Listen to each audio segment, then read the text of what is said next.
ప్రస్తుత కాలంలో రష్మిక ఒక మూవీ తీస్తే అది ఖచ్చితంగా 1000 కోట్ల కలెక్షన్స్ రాబడుతుంది. అంతలా ఆమె క్రేజ్ కొనసాగుతుంది ఇప్పుడు.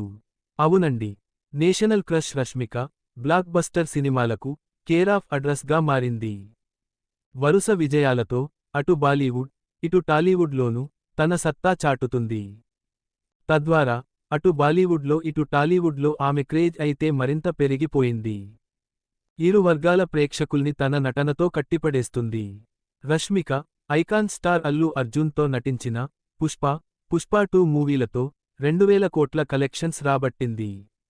గత సంవత్సరం బాలీవుడ్ హీరో రణ్బీర్ కపూర్తో సందీప్ రెడ్డి వంగా డైరెక్షన్లో వచ్చిన యానిమల్ మూవీతో దాదాపు 1000 కోట్లు కలెక్షన్స్ వసూలు చేసింది. ఇప్పుడు మళ్ళీ బాలీవుడ్ యాక్టర్ విక్కీ కౌశల్ అలాగే రష్మిక మందన జంటగా నటించిన చిత్రం ఛావా. ఈ మూవీని ఛత్రపతి శివాజీ మహారాజ్ జీవిత చరిత్ర ఆధారంగా తెరకెక్కించారు. ఈ మూవీ మంచి పాజిటివ్ టాక్ తెచ్చుకొని థియేటర్స్లో మంచి కలెక్షన్స్ రాబడుతుంది. రిలీజ్ అయిన 3 రోజులకే 100 కోట్లకు పైగా కలెక్షన్స్ రాబట్టింది. దీన్ని బట్టి చెప్పొచ్చు నేషనల్ క్రష్ రష్మిక క్రేజ్ ఎలా ఉందో. ఫ్రెండ్స్, వీడియో నచ్చితే ప్లీజ్ లైక్ చేయండి, షేర్ చేసి తప్పకుండా సబ్స్క్రైబ్ చేసుకోండి.